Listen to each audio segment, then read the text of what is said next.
ایسے وقت میں رسول اللہ صلی اللہ علیہ وسلم کی بعثت ہوئی ہے۔ یہ بات ہم نے پچھلی مجلس میں بیان کی۔ آج ہم یہ بیان کرتے ہیں کہ رسول اللہ صلی اللہ علیہ وسلم دنیا کے پورے نقشے میں جزیرۃ العرب پر آئے۔ اس کی بنیادی 3 وجہ ہیں۔ اللہ تعالی نے رسول اللہ صلی اللہ علیہ وسلم کو جزیرۃ العرب میں کیوں بھیجا؟ اس کی بنیادی وجہ 3۔ نمبر 1، عرب قوم کی خصوصیات دنیا کی کسی اور قوم میں نہیں، عرب قوم کی خصوصیات۔ اب آگے آتے ہیں دوسری بات، جزیرۃ العرب میں کعبہ موجود ہے جو دنیا کا مرکز ہے۔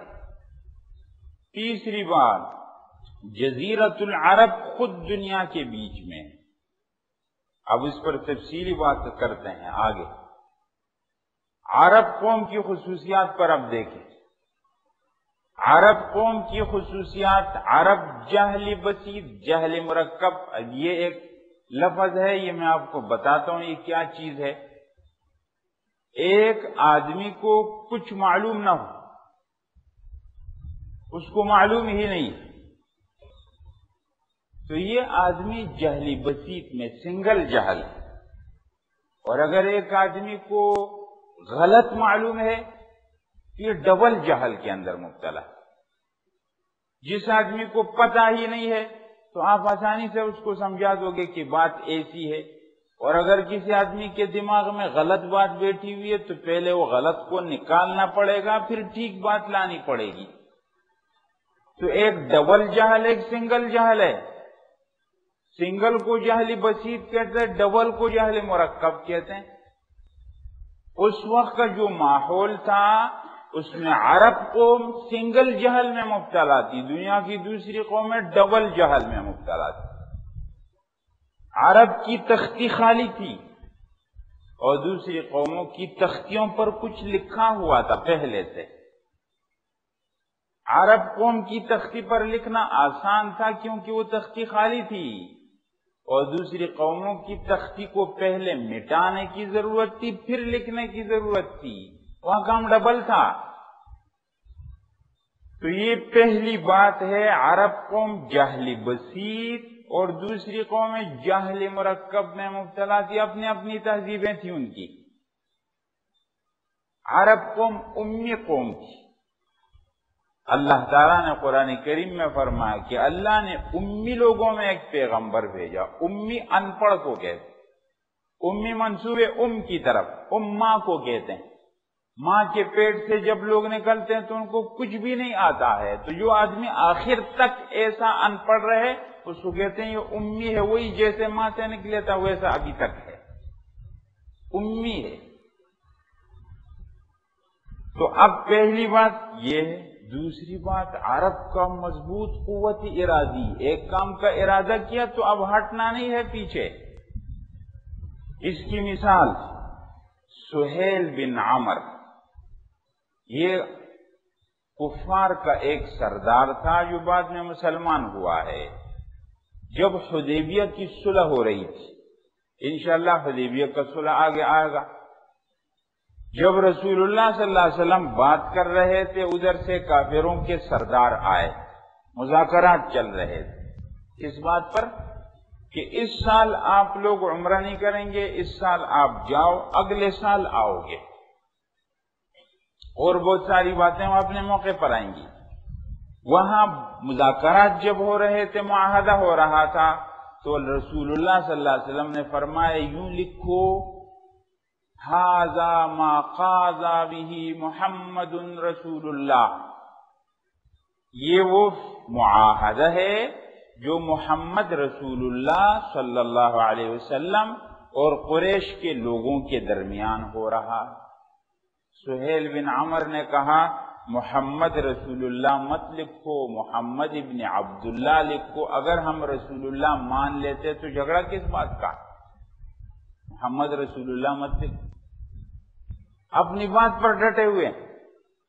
دوسری مثال اکرمہ بن ابی جہل، ابو جہل کا بیٹا ہے اکرمہ، یہ کافروں کا کمانڈر تھا جنگوں میں، آخر وقت میں مسلمان ہو گیا، آخر میں بالکل یرموک کی لڑائی ہو رہی تھی اور وہاں سے کافر لوگ بڑے حملہ کر کے آ گئے، اور یہ مسلمانوں کے کمانڈر تھے اس وقت۔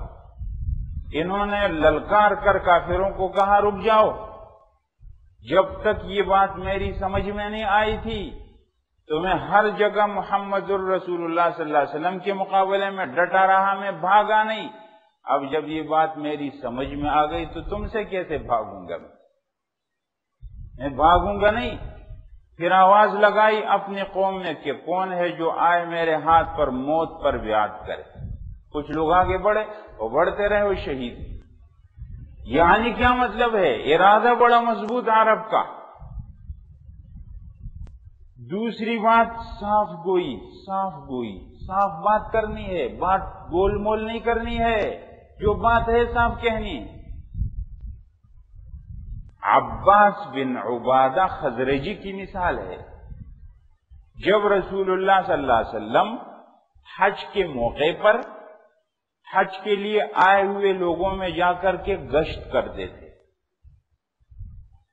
تو مدینہ سے انصار آئے تھے، اس وقت تو انصار نہیں بنے تھے۔ رسول اللہ صلی اللہ علیہ وسلم ان کے پاس گئے اور ان سے بات ہوئی کہ اگر مجھے میری قوم نے نکالا یہاں سے تو کیا آپ مجھے اپنی جگہ میں پناہ دے دو گے، میں آپ کے پاس آ جاؤں گا۔ تو وہ قوم نے کہا ٹھیک ہے، وہ مسلمان ہو گئے تھے۔ عباس بن عبادہ خزرجی ان کے اندر ایک صحابی تھے، انہوں نے اپنی قوم کو کہا بات کو پہلے سمجھو، تم رسول اللہ صلی اللہ علیہ وسلم کو اپنے پاس پناہ دے رہے ہو، اس کا مطلب بھی تم کو معلوم ہے؟ کیا مطلب ہے اس کا؟ اس کا مطلب یہ ہے کہ جب یہ تمہارے پاس آئے گا ساری دنیا تمہارے خلاف ہو جائے گی، تم سے اس کو مانگیں گی وہ قومیں، اور اس پر تم کو اپنے بچوں کو یتیم کرنا پڑے گا اور اپنے بیویوں کو بیوہ کرنا پڑے گا اور اپنا مال دولت ہاتھ سے جائے گا، لیکن تم اس کو حوالہ نہیں کرو گے۔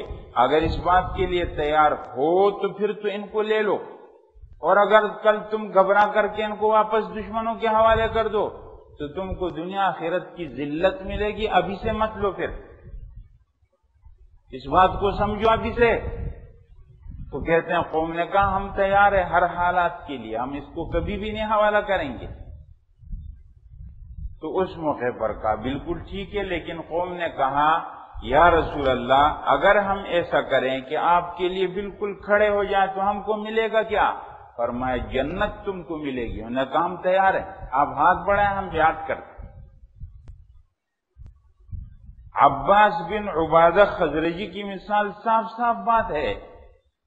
آگے ہے عمل کی سنجیدگی۔ دیکھیں حضرات، ایک بات ہے دنیا میں بہت سارے لوگ کام کرتے ہیں شوقیت طور پر کہ کچھ ہونا چاہیے، بس وہ سنجیدہ نہیں ہوتے اس کام میں، کہتے ہیں بس کچھ ہونا چاہیے، ایسا شور شرابہ ہونا چاہیے، لوگ ہونا چاہیے، رش ہونا چاہیے، ایسا کچھ ہونا چاہیے، وہ شوقیہ کام کرتے ہیں۔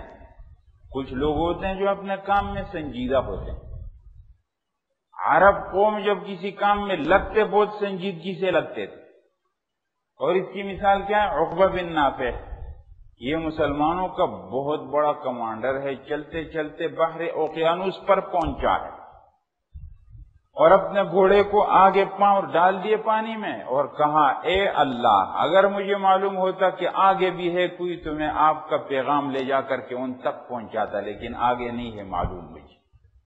عمل میں سنجیدہ ہے، شوقیہ نہیں ہے، شوق ہو گیا تو کام کر لیا، شوق نہیں ہوا تو چھوڑ دیا، موسم اچھا ہوا تو کر لیا، موسم خراب ہوا تو کہا آج تو موسم بڑا خراب، موڈ اچھا ہوا تو کر لیا اور کہا آج تو میرا موڈ بڑا خراب ہے، آج میں نہیں کر سکتا۔ موڈ کے پیچھے چل رہے ہیں، موسم کے پیچھے چل رہے ہیں، کہا آج لوگوں نے بڑا ٹھیک سنا تو بس پھر کروں گا، آج لوگ نہیں صحیح تھے بس میں نہیں کرتا ہوں۔ کیا مطلب ہے؟ وہ لوگوں کے پیچھے، موسم کے پیچھے، موڈ کے پیچھے چل رہا، یہ اپنے عمل میں نہیں سنجیدہ ہے۔ حضرات ہم اپنی زندگی میں دیکھ سکتے ہیں، ہم